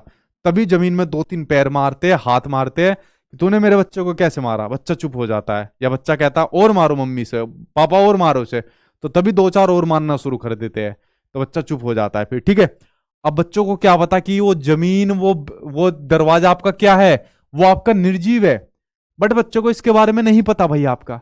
ठीक है, बच्चा चुप हो जाता है। ठीक है, तो जब बच्चा सजीव और निर्जीव चीजों के बीच में अंतर नहीं कर पाए तो आपका एनिमिज्म होता है, यानी जीववाद का कंसेप्ट होता है। ये बच्चा प्री ऑपरेशनल स्टेज के अंदर बच्चा समझ नहीं पाता। अब देखो मेरे घर के अंदर ऐसा होता है, मेरे घर के अंदर जैसे भांजे भांजे आए हुए, तो अभी एक गिर गया था। ठीक है, और गिरता गिरता मेरे पास आया, मामा मैं मार दिया उसने। मैंने कहा भाई किसने मार दिया? कह रहा वो जमीन ने मार दिया। मैं ये देखो मेरे यहाँ पर चोट लग गई। अब उसने दिखाया हल्का सा लाल हो रखा था। मैंने कहा किसने मारा? उस जमीन ने। मैं खड़ा हुआ, मैंने कहा चल भाई मार के आते उसको। ठीक है, तो भाई मैं गया, जमीन में 2-3 बार मारे, और उसकी एज 6 साल के करीब है। तो मैंने इस तरीके से कंसेप्ट फिर बैठाया, 2-3 जमीन में मारे, मैंने कहा और मारू, कह रहा मैं मारता हूँ। 2-3 उसने मारे उसमें जमीन में, तब जाके वो शांत हुआ फिर। ठीक है, तो आपका एनिमिज्म का कंसेप्ट होता है, सभी के घर में बच्चे ऐसे करते हैं। अगला है ईगोसेंट्रिक, अहम केंद्रिता का। अब देखो ईगोसेंट्रिक के अंदर जो बच्चा होता है 2 साल से लेकर 7 साल तक का, ईगो वर्ड इसके अंदर आ गया ना, तो समझ लो आपका ईगो वर्ड बिल्कुल सूट करता है। कहते हैं ना उसके अंदर बड़ा ईगो है, यहाँ पर छोटे बच्चे से ज्यादा ईगो किसी के अंदर नहीं है। ईगो सेंट्रिक का मतलब ये होता है, जो बच्चा सोचता है वो सोचता है कि जो मैं सोच रहा हूं, जो मैं कर रहा हूं, जो मेरे हिसाब से चल रहा है वो सब ठीक है, पूरी दुनिया गलत है। अगर मेरा मन कर रहा है कि मैं ये वाली आइसक्रीम खाऊं तो सब यही खाए। मेरा मन कर रहा है कि मैं पूरी दीवार पर इस तरीके से लिख रहा हूं तो सब यही लिख रहे। मेरा मन कर रहा है कि मैं ये वाला प्रोग्राम, ये वाला टीवी देख रहा हूं, डोरेमोन देख रहा हूं, तो सब डोरेमोन ही देखे और कोई ना देखे। घर वालों को भी साथ में बैठकर डोरेमोन को देखना पड़ता है, ठीक है। तो ये इस स्टेज में बच्चा ये सब करना शुरू कर देता है, ठीक है। तो उसकी लैंग्वेज भी ईगो सेंट्रिक हो जाती है, ठीक है। ईगो सेंट्रिक लैंग्वेज उसकी हो जाती है इस स्टेज के अंदर बच्चे की। अगला है आपलटावी का गुण। आपलटावी का गुण, देखो ये एक्सपेरिमेंट भी जीन पियाजे ने करा था। इसके लिए भी इन्होंने फिर अपने बच्चे का सहारा लिया, अपने लड़के का सहारा लिया, ठीक है। इन्होंने अपने बच्चे का सहारा कैसे लिया? इन्होंने कहा कि बेटा चल आज मैं तुझे अपना स्कूल छोड़ के आऊंगा। उन्होंने कहा चलो ठीक है पापा, सारे एक्सपेरिमेंट तुम्हें हमारे ऊपर ही कर रहे हो, हम ही मिले तुम्हें एक्सपेरिमेंट करने के लिए। तो जैसे अपने बच्चों के ऊपर एक्सपेरिमेंट करे, एक आलोचना इनकी ये भी हुई थी। इन्होंने कहा ठीक है पापा करो एक्सपेरिमेंट हमारे ऊपर। तो इन्होंने कहा ठीक है बेटा कि मैं जो है आज मैं तुमको अपने स्कूल तुम्हारे मैं छोड़ कर आऊंगा, ठीक है। तो जो इनका स्कूल था इसके बच्चे का, प्याजे का, तो उनके स्कूल से ये छोड़ने के लिए इन्होंने अपने बच्चे से कही कि बेटा मैं छोड़ कर आऊंगा। तो बच्चे ने कहा ठीक है आज देखते हैं आज कौन सी नई थ्योरी विकसित करोगे। तो प्याजे साहब ने लिया अपने बच्चे को और लेकर चल दिए इनके स्कूल में। तो ये चल दिए भाई प्याजे अपने बच्चे के साथ में, ठीक है। ये चल दिए इस तरफ से प्याजे साहब अपने बच्चे के साथ में और पहुंच गए यहां पर स्कूल। स्कूल पहुंचने के बाद इन्होंने अपने बच्चे से कही लोरेंट से, बेटा लोरेंट अब मैंने तुम्हें यहां पर छोड़ दिया, अब तुम वापस चले जाओ घर पे। उसने कहा कि पापा अब नहीं जा सकता मैं वापस, ठीक है। कहने लगे क्यों? अब मैं यहां तक तो तुम्हें छोड़ दिया, रास्ता तो तुम्हें पता है, वापस क्यों नहीं जा सकते? कहने लगा पापा वापस नहीं जा सकता, आ तो गया हूं, वापस मुझे साथ में लेके चलो। तो यानी कि यहां से जीन पियाजे ने कंसेप्ट निकाला कि बच्चा जा तो सकता है वापस आ नहीं सकता, जबकि रास्ता तो सेम है। तो यहां से इन्होंने कंसेप्ट निकाला आपलटावी का। कौन सा? आपलटावी सा। यानी बच्चा चीजों को उलटना पलटना नहीं सीख रहा है यहां पर। क्या नहीं सीख रहा बच्चा? उलटना पलटना नहीं सीख रहा है यहां पर। देख रहे हो पियाजे साहब की कैसे कैसे कंसेप्ट निकाल रहे हैं। यानी बच्चा चीजों को उलटना पलटना यहां पर नहीं सीख रहा है जो बच्चा है यहां पर, ठीक है। इसके अंदर बेसिकली क्या होता है, जैसे मान लीजिए एक और एग्जांपल मैं आपको देता हूं जो काफी और भी कई बार मैंने दिया हुआ है। जैसे वे बर्फ होती है, बर्फ पिघल के क्या बन जाती है? आपकी लिक्विड फॉर्म में बन जाती है, पानी बन जाती है। लेकिन अगर बच्चे से कहोगे कि बेटा पानी बर्फ कैसे बदलेगा, तो बच्चा नहीं बता पाएगा उसको। तो ये चीजों का जो उलटना पलटना होता है ना, वो बच्चा नहीं बता पाता। हम बच्चे से कहेंगे बेटा 8+12 कितने होते हैं? सर 8+12 20 होते हैं। अच्छा ये बताओ 20 में से 8 गए कितने बचेंगे? सर ये तो नहीं पता मुझे जो कितने बचेंगे। तो ये बच्चा चीजों को उलटना पलटना नहीं सीखता, ये बेसिकली इसी के अंदर आता है। अब बेसिकली इसी प्री ऑपरेशनल स्टेज की भी आपकी आलोचना हुई, ठीक है। क्या हुई? इसी प्री ऑपरेशनल स्टेज की भी आपकी आलोचना हुई। आलोचना बेसिकली आपकी ये हुई कुछ मनोवैज्ञानिक द्वारा कि प्याजे साहब इस प्री ऑपरेशनल स्टेज को आप इतना हल्के में क्यों लेते हो? सबसे हल्के में आप प्री ऑपरेशनल स्टेज को लेते हो। अगर यहां पर बच्चों को कुछ ट्रेनिंग दे दी जाए या बच्चों को एक अच्छा एनवायरनमेंट दे दिया जाए, बेसिकली एनवायरनमेंट तो आपका सभी स्टेज के लिए है, लेकिन प्री ऑपरेशनल स्टेज के अंदर अगर आपने बच्चों को एक अच्छा एनवायरनमेंट दे दिया तो यहां पर जितने आप कंसेप्ट बताते हो ये भी विकसित नहीं होगा, ये भी नहीं होगा, ये भी नहीं होगा, तो बच्चे के अंदर वो सारे कंसेप्ट विकसित नहीं हो जाएंगे। लेकिन प्याजे साहब है, ठीक है। फिर आगे इनके कुछ और मतभेद हुए जिन मतभेदों के बारे में आगे हम पढ़ेंगे, ठीक है। और दूसरे मनोवैज्ञानिकों से किस प्रकार आपके मतभेद हुए थे, ठीक है। तो एक ये मतभेद इस वाली स्टेज के अंदर बेसिकली देखने को मिला, ठीक है, जिसको इन्होंने बहुत हल्के में लिया, जिसके अंदर इन्होंने कहा कि बेसिकली सबसे ज्यादा जो कॉन्सेप्ट है इसी के अंदर डेवलप नहीं होते, जैसे ही वो मूर्त वाली के अंदर जाता है लगभग सारे आपके क्लियर हो जाते हैं, ठीक है। तो आप लोग समझ गए आपलटावी का। देखिए अगला है आपका मुद्रा संप्रत्य, मनी का कंसेप्ट। दूरी का हो गया, भार का हो गया, ऊंचाई का हो गया, ये कंसेप्ट भी बच्चों को नहीं आते। जैसा मुद्रा का कंसेप्ट है, मुद्रा का कंसेप्ट ये होता है आप बच्चों को 2000 का नोट दे दो और एक बच्चों को भर के 2000 के सिक्के दे दो और फिर पूछो कि किसे लेगा। आप कहोगे सर 2000 का नोट तो बंद हो गया ठीक है। तो छोटे बच्चों को थोड़ी पता है 2000 का नोट बंद हो गया। तो छोटा बच्चा जो सिक्के है, जो चीजें ज्यादा होती है ना, उसको ज्यादा लेगा, 2000 के नोट को ज्यादा नहीं लेगा, ठीक है। ये बात मैंने गलत कही, 2000 के सिक्के नहीं, 1000 के सिक्के दे दो तो 1000 के सिक्के लेगा जो चीज भर के है, 2000 के नोट को नहीं लेगा बच्चा वहां पर, ठीक है।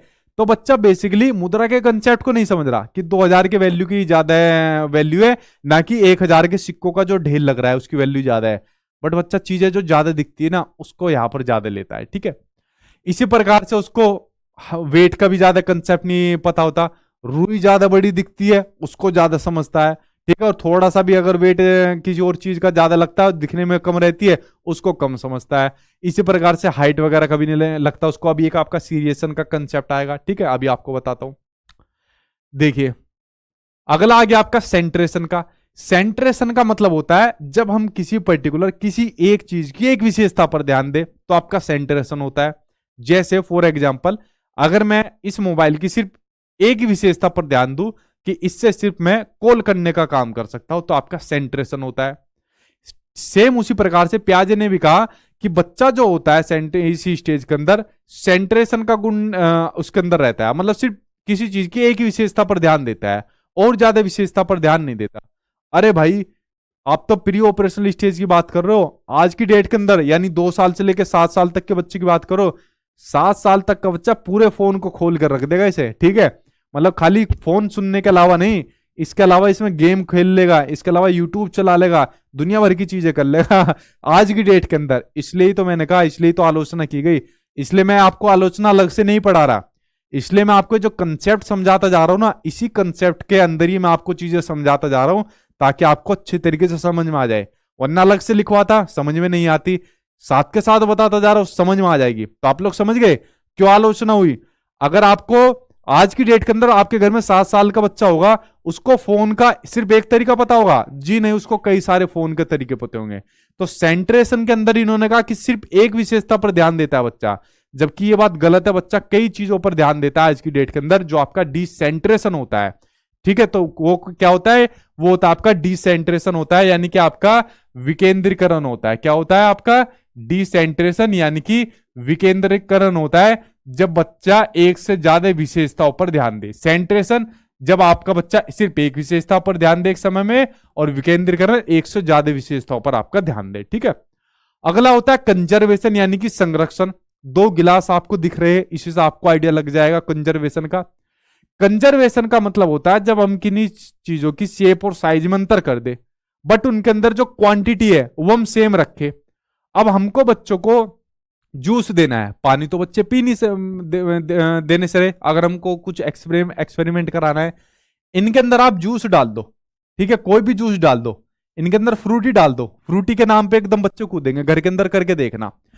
एक तो ऐसा गिलास रख दो छोटा सा, ठीक है, जो चौड़ा हो, और एक बड़ा सा गिलास रख दो, और दोनों के अंदर बराबर मात्रा में फ्रूटी रख दो, और बच्चों से कहो, आपके घर के अंदर बच्चों, कि बेटा कौन सा लोगे? तो जो सबसे बड़ा वाला गिलास आपको दिखाई देगा, बच्चे उसके ऊपर टूटेंगे कि ये बड़े वाला हम लेंगे। जो चौड़े वाला दिख रहा होगा ना, इस चौड़े वाले के ऊपर नहीं टूटेंगे, बड़े वाले के ऊपर टूटेंगे। यार क्वांटिटी यानी मात्रा तो सेम है फ्रूटी की दोनों के अंदर, बट बच्चा किसके ऊपर ज्यादा टूटेगा? बड़े वाले के ऊपर, जो बड़ा दिख रहा है।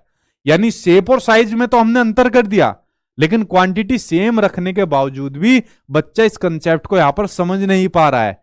तो इसी कंसेप्ट को कहा जाता है आपका कंजर्वेशन, जो आपका प्री ऑपरेशनल स्टेज के अंदर आपको देखने को मिल जाता है, ठीक है। अगला है आपका सीरिएशन यानी कि क्रमबद्धता। सीरिएशन क्रमबद्धता में भी होता है। मान लीजिए कोई समान चीज है, ठीक है, जैसे मान लीजिए मेरी उंगली नहीं है, इनको आप मान सकते हो, ठीक है। अगर इनको मैं सीरियल के हिसाब से लगवाऊं कि बताओ इनमें सबसे बड़ी असेंडिंग ऑर्डर में कौन कौन सी है, तो आप लोग असेंडिंग ऑर्डर में लगा सकते हो कि सब पहले ये है, फिर ये है, फिर ये है, फिर ये, फिर ये है। और डिसेंडिंग ऑर्डर में कौन सी है, तो फिर आप लोग इनको डिसेंडिंग ऑर्डर में लगा सकते हो। तो बच्चा जब इन कंसेप्ट को भी नहीं सीख पा रहा है, सीरियसन में नहीं लगा पा रहा है चीजों को, तो ये आपका इसी स्टेज के अंदर आपको देखने को मिल जाएगी, ठीक है। तो यहां पर तो आपका बच्चा कुछ ब्लॉक्स इसने लिए हुए, फोटो दूसरी नहीं आई, वरना सही फोटो आती तो समझाता, ठीक है। अगला है आपका डिफर्ड इमिटेशन, ठीक है। अगला है आपका डिफर्ड इमिटेशन यानी कि आस्थगित अनुकरण। हिंदी में लिखना चाहे तो लिख लीजिए, आस्थगित अनुकरण जिसको कहा जाता है। क्या कहा जाता है? आस्थगित अनुकरण जिसको कहा जाता है। डिफर्ड इमिटेशन में बेसिकली क्या होता है, जब बच्चा किसी भी चीज के बारे में, ठीक है, किसी भी चीज के बारे में उसकी एब्सेंस में उसको अनुकरण करना उसको शुरू कर देता है, ठीक है, कैसे? आप लोगों ने एक चीज नोटिस करी है, छोटे बच्चे जो होते हैं ना, जैसे मान लीजिए उनके सामने कोई भी खिलौना आ गया, ठीक है, तो लड़का हो या चाहे लड़की हो, उस खिलौने को कपड़े पहनाना शुरू कर देते हैं। हम इसको राजा बनाएंगे, हम इसको डॉक्टर बनाएंगे, हम इसको पायलट बनाएंगे, इस प्रकार के कपड़े पहनाना शुरू कर देते हैं। यानी उसका इमिटेशन, अनुकरण करना शुरू कर देते हैं, उसको डॉक्टर बनाकर, राजा बनाकर, रानी बनाना, इस प्रकार से उसका इमिटेशन यानी नकल करना शुरू कर देते हैं बच्चे। तो आपका डिफर्ड इमिटेशन होना शुरू हो जाता है, ठीक है। तो ये आपकी दो स्टेज थी, प्री ऑपरेशनल स्टेज, जो आपकी दो स्टेज यहां पर हो गई। और दो स्टेज के अंदर बेसिकली बहुत सारे कंसेप्ट है जो बच्चों को नहीं आते, सिर्फ आपका सिंबॉलिक थॉट बच्चों को आ जाती है, यानी प्रतीकात्मक समझ बच्चों को आ जाती है, वरना लगभग सभी कंसेप्ट बच्चों को यहां पर समझ में नहीं आते हैं, ठीक है। अब यहां पर बच्चा आ गया थर्ड स्टेज के अंदर। कौन सी स्टेज के अंदर आ गया बच्चा?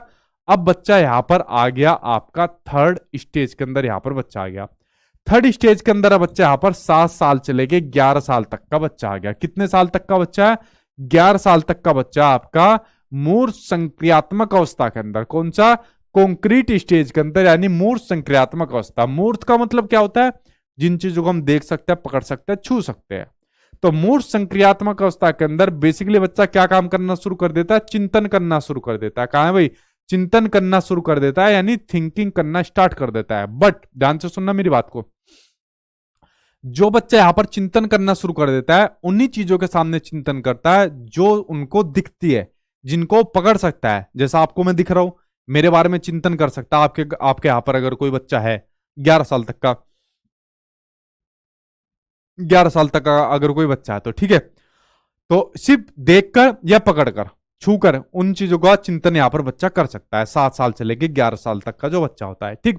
और जितने भी कंसेप्ट आप लोगों ने पढ़े, आप पलटावी, जीववाद, ये जितने भी ऑपरेशन, जितने भी संक्रियाएं आप लोगों ने पढ़ी, ठीक है, ये जितने भी ऑपरेशन पढ़े आप लोगों ने, जितने संक्रियाएं आप लोगों ने पढ़ी, ये सारे ऑपरेशन, इनकी योग्यताएं, ये सभी मूर्त संक्रियात्मक अवस्था में आते ही बच्चों को सारे आ जाते हैं कंसेप्ट, अकॉर्डिंग टू जीन पियाजे।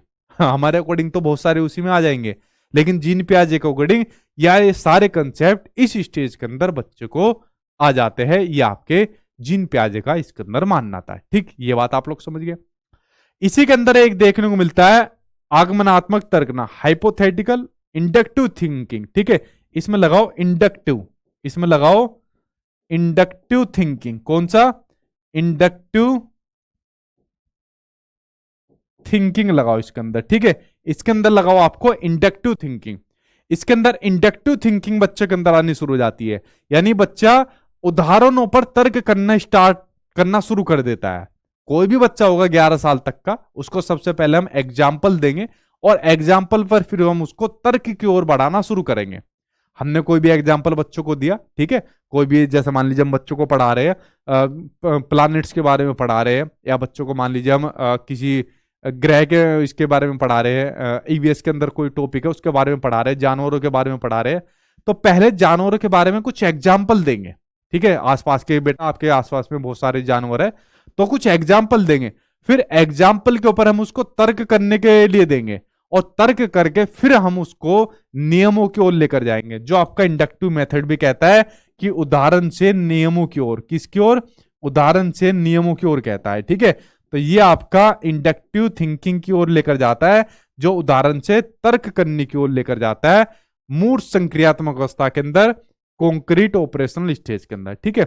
ये आपकी थर्ड स्टेज हो गई।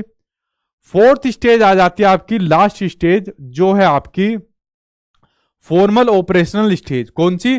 फॉर्मल ऑपरेशनल स्टेज, जिसमें बच्चा आपका 11 साल से लेके 15 साल कह लीजिए, या फिर कह लीजिए 11 साल से लेके प्लस का बच्चा कह लीजिए, ठीक है। ये हो गई आपकी formal operational stage. Formal operational stage के अंदर यहां पर जो बच्चा चिंतन करता है, वो चिंतन करता है अमूर्त चिंतन। कैसा? वहां पर करता है मूर्त चिंतन, यहां पर करता है अमूर्त चिंतन, ठीक है। ये बात आप लोगों को समझनी है। यानी चिंतन करना तो स्टार्ट बच्चा शुरू कर देता है कॉन्क्रीट में ही, लेकिन जो उसके चिंतन के अंदर परिपक्वता यानी कि मैच्योरिटी आती है, यानी कि जो उसके चिंतन के अंदर मैच्योरिटी यानी कि परिपक्वता आती है, तो मैच्योरिटी आती है बच्चे के चिंतन में आपकी फॉर्मल ऑपरेशनल स्टेज के अंदर मैच्योरिटी देखने को मिलती है, ठीक है। तो आपका फॉर्मल ऑपरेशनल स्टेज के अंदर देखने को मिलता है। जैसे मान लीजिए जो भी चीज एब्स्ट्रैक्ट के अंदर क्या होता है, जो चीज नहीं दिखती उसके बारे में चिंतन करे। जैसे मान लीजिए अभी मैं आपको नहीं दिख रहा, अब मेरे बारे में कोई चिंतन करे तो आपका एब्स्ट्रैक्ट थिंकिंग के अंदर आएगा। उसके अंदर आपकी इंडक्टिव थिंकिंग आती है, इसके अंदर आपकी डिडक्टिव थिंकिंग आती है। इसके अंदर आपकी क्या आती है, इसके अंदर आती है आपकी डिडक्टिव थिंकिंग। क्या आती है इसके अंदर, इसके अंदर आपकी देखने को मिलती है आपकी डिडक्टिव थिंकिंग। इसके अंदर आपकी देखने को मिल जाती है डिडक्टिव थिंकिंग, ठीक है। यानी इसमें नियमों के ऊपर तर्क करना शुरू कर देता है बच्चा। किसके ऊपर, इसमें बच्चा नियमों के ऊपर तर्क करना शुरू कर देता है। ये आपके नियम से उदाहरण की ओर चलती आया ना, डिडक्टिव मेथड। तो इसमें बच्चा नियमों के ऊपर तर्क करना अपना स्टार्ट कर देता है डिडक्टिव मेथड के अंदर, ठीक है। ये आपकी फॉर्मल ऑपरेशनल स्टेज थी, फोर्थ वाली जो आपकी स्टेज थी, ठीक है। तो आप लोग समझ गए जीन प्याजे ने जो अपना सिद्धांत दिया, क्या सिद्धांत था, क्या क्या बात उसके अंदर कही हुई थी, किस प्रकार से आलोचना हुई थी। अपनी स्टेज को इन्होंने अपरिवर्तनशील बताया, जबकि चेंज किया जा सकता है। सारी बातें मैंने इन्हीं सिद्धांत के अंदर बताई थी, ठीक है। तो ये पूरा का पूरा एक इनका सिद्धांत था, और मैक्सिमम क्वेश्चन तो आपको यही से देखने को आपको इनको मिलते हैं जो इस सिद्धांत के अंदर बेसिकली बात की हुई है। कुछ बातें इन्होंने रचनावाद के अकॉर्डिंग टीचर्स के परिप्रेक्ष्य में भी कही हुई है, कि टीचर्स के परिप्रेक्ष्य में कहते हैं कि जैसे एक तो बच्चों के परिप्रेक्ष्य में भी कहते हैं टीचर को भी कि बच्चा एक्टिव होकर चीजें सीखे, ठीक है, एक्टिव लर्नर बन के चीजें सीखे। और साथ में टीचर को भी ये कहते हैं कि भाई टीचर को भी फ्लेक्सिबल होना चाहिए, ठीक है। ये टीचर के बारे में कहते हैं कि टीचर को भी अपने पाठ्यक्रम में अपने मेथड्स के अंदर लचीलापन लाकर बच्चों को शिक्षण दिया जाना चाहिए। क्योंकि बात किसकी करते हैं, बात करते हैं अपने रचनावाद के समर्थन की बात करते हैं। किसके रचनावाद के समर्थन की बात करते हैं, जिसमें बच्चा अपने ज्ञान की रचना खुद से करता है, ठीक है। तो ये सभी बातें आपके इसके अंदर जीन प्याजे के अंदर कही हुई है, ठीक है। लेकिन अभी इनके कुछ मनोवैज्ञानिक से आपके कुछ मतलब वो है डिफरेंसेज है, वो मैं आपको नेक्स्ट वीडियो के अंदर बताऊंगा। कौन कौन सा आपके मनोवैज्ञानिक आने, क्या क्या उनके अंदर इनके डिफरेंस है। भाषा पर जो इनका विचार था, भाषा को इन्होंने ज्यादा इतना महत्वपूर्ण नहीं माना। इन्होंने ज्यादातर जो महत्वपूर्ण माना है वो माना है कोग्निशन को। किसको महत्वपूर्ण माना है, कोग्निशन को सबसे ज्यादा महत्वपूर्ण माना है, यानी कि संज्ञान को सबसे ज्यादा महत्वपूर्ण माना है। भाषा पर इतना ज्यादा इनका कोई खास विचार नहीं था। वाइगोत्स्की जब आएंगे तो मैं आपको बताऊंगा कि वाइगोत्स्की ने क्यों भाषा को सबसे महत्वपूर्ण माना, और वाइगोत्स्की और इनके बीच में जो डिफरेंस देखने को मिलता है वो डिफरेंस क्यों है, और बाकी के मनोवैज्ञानिक के बीच में क्यों डिफरेंस है, वो जैसे जैसे मनोवैज्ञानिक आएंगे वैसे वैसे एक एक करके मैं आपको बता दूंगा, ठीक है। तो ये बेसिकली आपके पूरे जीन प्याजे की यहाँ पर थ्योरी थी, जो मैंने आपको यहाँ पर डिटेल में बताई। आई होप ये आपको समझ में भी आई होगी। अगर कोई चीज आपको समझ में नहीं आई हो तो आप लोग मुझे बता सकते हो कमेंट बॉक्स के अंदर, बताइए अगर आपको कोई चीज समझ में नहीं आई हो, ठीक है। ठीक है, बताइए क्या क्वेश्चन आपका जो आपको समझ में नहीं आया हो, ठीक। ठीक है, अब मेरी क्लास से संबंधित पूछिए जो आपको इस पूरे टॉपिक में समझ में नहीं आया हो, या कोई टर्म आपको समझ में नहीं आई हो, वो जरा आप लोग पूछ लीजिए, ठीक। ठीक है,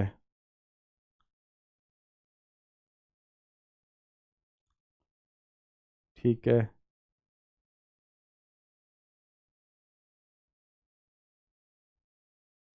हाँ, ये टॉपिक नोट्स में है, मतलब ये मैंने पूरा बहुत ज्यादा डिटेल में एक्सप्लेन आपको करा है। शायद नोट्स में इतना नहीं मिलेगा, ठीक।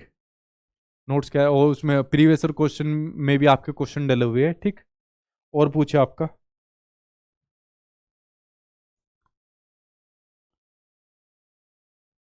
ठीक।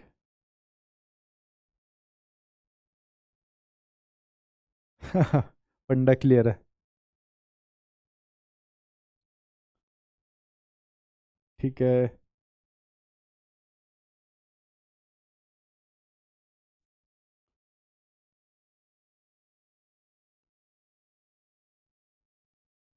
इस टॉपिक का क्वेश्चन आप लोगों से पूछो। क्वेश्चन तो मैं इसकी आपके लिए वीडियो डाल दूंगा, ठीक है, बेफिक्र रहिए आप लोग।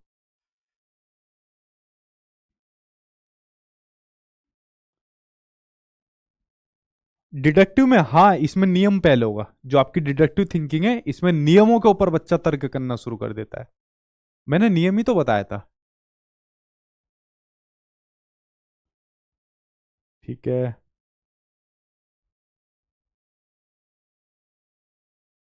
और दुनिया के बेस्ट टीचर, अच्छा।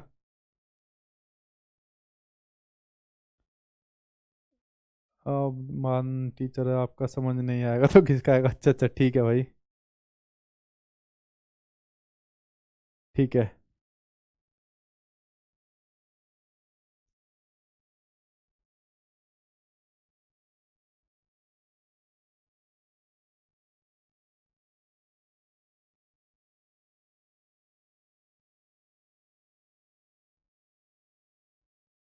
ठीक ठीक।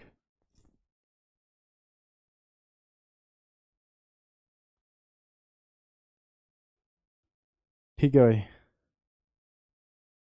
चलिए, मिलता हूँ आपसे नेक्स्ट वीडियो में, तब तक पढ़ते रहना, ध्यान रखना, गुड नाइट, टेक केयर।